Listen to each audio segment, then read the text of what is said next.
Bienvenue dans Terre et Progrès, le magazine des filières agricoles produit par le FIRCA. Avec 950 000 tonnes produites en 2020, la Côte d'Ivoire est le premier producteur de caoutchouc en Afrique et le 6e à l'échelle mondiale.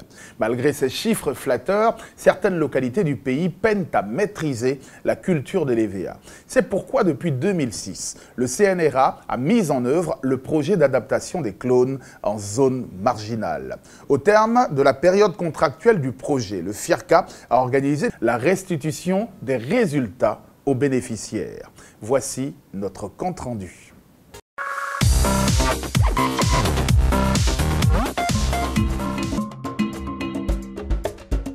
Le Fonds interprofessionnel pour la recherche et le conseil agricole, FIRCA, et l'APROMAC ont organisé du 8 au 10 novembre 2022 les ateliers de restitution du projet Adaptation des clones en zone marginale, valorisation des jachères de l'ancienne boucle du cacao, mise en œuvre par le CNRA depuis 2006.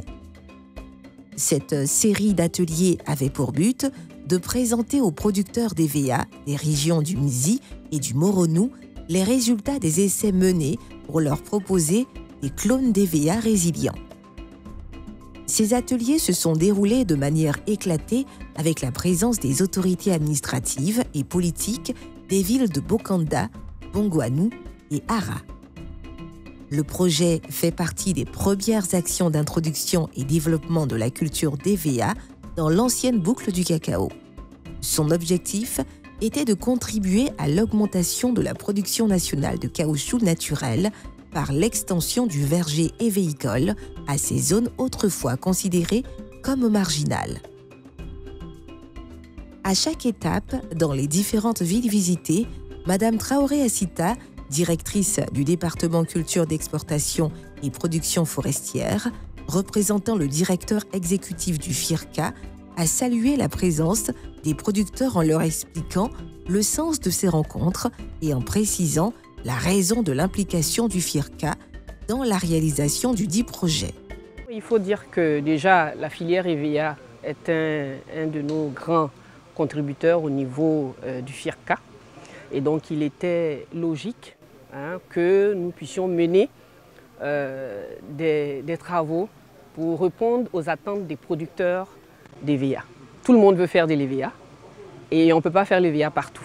Et donc nous on a estimé qu'il fallait qu'on aide les producteurs à la décision. Et donc ce projet doit aider les producteurs à faire les meilleurs choix en termes de clones, surtout, et puis voir aussi les plans qui sont adaptés à la région. Donc c'est vraiment la contribution du FIRCA par le canal, bien sûr, de l'APROMAC, qui est la structure qui véritablement nous a demandé de mener la réflexion dans ce sens. Au cours de ces ateliers de restitution, le CNRA, en tant que maître d'œuvre, a fait le bilan de l'exécution du projet en présentant le niveau de réalisation des activités prévues et les acquis transférables du projet. Le travail que nous avons fait a consisté en 3 étapes. La première étape, c'était de déjà trouver les causes des difficultés que les gens avaient à cultiver l'EVA dans cette zone. Ensuite, c'était de déterminer les conditions favorables pour la mise en place d'une plantation dans ces zones. Et enfin, de trouver le matériel végétal et les clones qu'il faut pour réussir sa plantation dans cette zone. Au niveau des difficultés, nous nous sommes rendus compte que les feux de brousse étaient une contrainte majeure dans cette zone. Nous nous sommes rendus compte également qu'il y avait beaucoup de termites et surtout les difficultés au niveau de la faible pluviométrie et de la longueur de la saison sèche qui était supérieure ou égale à 4 mois consécutifs secs ou très secs, où on avait moins de 50 mm de pluie. Alors quand nous avons vu ces difficultés, nous avons recherché maintenant les périodes favorables pour planter l'EVA ici. Et lorsque nous avons étudié la pluviométrie, nous nous sommes rendus compte que nous avons entre 1000 et 1200 mm de pluie dans ces zones, ce qui est faible, et avec encore la longueur de la saison sèche. Mais malgré cela, la culture de l'EVA a été possible. Il faut pouvoir caler la culture de l'EVA à la période où il faut. Et pour cette zone-là, c'est entre avril, mai et juin. En ce moment, nous avons suffisamment de pluviométrie et si vous cultivez l'EVA à cette période-là, vous pouvez réussir votre plantation. Ensuite, si vous plantez à cette période, quel type de matériel végétal? Au niveau de la culture de l'EVA, nous avons 3 types de matériel de plantation. Les stumps, les plants en sac et les plants débourrés en sac. Nous sommes rendus compte que les stumps ne réussissent pas dans cette zone puisque la saison sèche est longue, les termites les attaquent et donc ils ne sont pas assez vigoureux. Et donc ces stumps ne sont pas conseillés pour cette zone. Vous pouvez par contre utiliser les plants en sac, mais surtout les plants débourrés en sac. Si vous utilisez les plants débourrés en sac, vous plantez à la bonne saison, c'est-à-dire avril, mai et juin, alors vous allez réussir l'implantation de votre plantation d'EVA. Hormis la présentation des résultats du projet, ces ateliers ont été aussi l'occasion de recueillir le niveau de satisfaction des producteurs d'EVA, notamment ceux qui ont mis leurs parcelles à la disposition du CNRA pour la réalisation des essais. Là, je suis vraiment satisfait. Je suis satisfait parce qu'aujourd'hui, même au niveau de la population, les gens ont trouvé encore un second clone pour ajouter au GT1 généralement que les gens cultivent ici. En tout cas, nous sommes satisfaits. Au nombre des producteurs d'EVA bénéficiaires du projet, la délégation composée du FIRCA, de l'APROMAC et du CNRA a rendu visite à l'étape de Bongouanou à Madame Kouadio qui, malgré la force de l'âge, a tenu à lui partager son expérience. Vraiment, les gens qui prennent l'EVA, ils ont fait que moi, Madame Kouadio, j'ai bénéficié à Bongouanou. Quand le moment était arrivé où ils sont venus, les gens disent tu vas gâter ton forêt là, tu vas donner ça là demain là. Tu as gâté, tu ne peux rien faire avec la terre. Aujourd'hui, les gens regrettent. D'autres même me saluent de moi. Tu as vu? Donc moi, je remercie tout le monde. Tout le monde qui prend EVA, ils n'ont qu'à continuer à planter EVA. EVA, c'est quelque chose qui est bon. Ça peut rassurer, ça peut te sauver demain. Ça peut sauver les enfants demain. J'ai planté mon EVA. Si aujourd'hui je ne suis pas là, mes enfants sont là, ils vont bénéficier de ça. Les ateliers de restitution ont permis aux producteurs d'EVA des régions du Mzi et du Moronou d'échanger directement avec les structures présentes en posant face à face leurs préoccupations.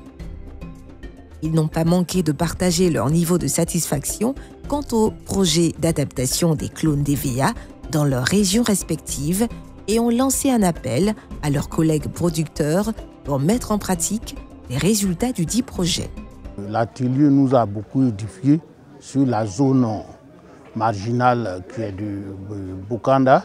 On a vu que après le cacao, il n'y avait pas autre culture qui pouvait être pérenne et rentable.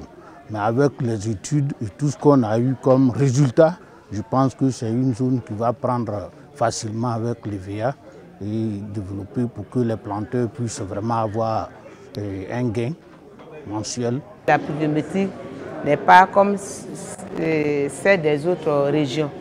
Donc, à sortir de là, je dois aller propager la nouvelle à mes producteurs, aux planteurs. Et puis, il faut dire aussi que les nouveaux planteurs, je dois aussi les conseiller les 5 clones qui nous ont été conseillés. Cependant, les producteurs ont souligné certaines difficultés relevées dans la gestion de leur plantation d'EVA. L'une des difficultés majeures est liée aux problématiques des feux de brousse et d'encoches sèches. Ils ont recommandé que des actions spécifiques soient initiées pour endiguer l'encoche sèche afin d'avoir une meilleure production. Le phénomène d'encoche sèche m'inquiète et tout à l'heure j'en ai parlé. Alors, le taux d'encoche sèche 18%, je trouve que c'est un peu trop. Et je souhaite que le CNRA soit appuyé pour que d'autres études complémentaires puissent arriver à déterminer les causes réelles de ce phénomène dans la zone du Nzi-Komwe. Parce que ce n'est pas seulement à Bokanda, il y en a à Bongouanou, il y en a à Ara. Les plantations expérimentales mises en œuvre par le projet. Donc cela suscite des inquiétudes. Les représentants des structures participant à la tournée ont pu, chacun pour ce qui le concerne, rassurer les producteurs que des solutions seront prises pour qu'ils puissent continuer de produire dans les meilleures conditions. Nous avons testé 6 clones d'EVA qui sont PB235, IK111, IK230, IK317 et PB260. Et lorsque nous avons testé ces différents clones, nous nous sommes rendus compte que le comportement de IK41 était assez difficile dans cette zone. Le clone PB260 n'arrivait pas à bien se développer dans cette zone. Par contre, les clones IK230, IK317 et IK111 et PB235 se comportaient bien. Mais dans cette zone aussi, nous avons constaté qu'il y avait beaucoup du syndrome d'encoche sèche. Il est très élevé. Et étant donné que certains de ces clones que nous venons de citer, qui produisent bien, sont sensibles à l'encoche sèche, de tous les clones qui se comportent bien, c'est IK230 qui est à la fois au producteur, vigoureux et résilient aux problèmes d'encoche sèche. Et donc pour ces zones-là, le clone IK230 est le mieux adapté. Au terme de cette tournée, l'on retient que dans l'ensemble, les producteurs sont satisfaits de cette restitution et qu'ils doivent, s'ils veulent une bonne productivité de leur plantation d'EVA, utiliser les clones les plus adaptés à leur région, notamment l'IRCA 230, qui s'est montré satisfaisant tant au niveau de sa vigueur en phase immature que de la production. Le projet d'adaptation des clones en zone marginale a permis de tester différents matériels végétaux afin d'en sélectionner le clone parfait pour le développement de la culture d'EVA dans l'ancienne boucle du cacao. L'espoir de lendemain meilleur est désormais permis. Terre et Progrès pour aujourd'hui, c'est terminé. Retrouvez l'émission sur notre page Facebook, notre chaîne YouTube et notre site internet firca.ci. D'ici là, je vous souhaite de passer un excellent week-end et rendez-vous la semaine prochaine. Investir pour le futur, anticiper, innover. Voici les 3 actions qui matérialisent notre vision. Nous sommes le FIRCA.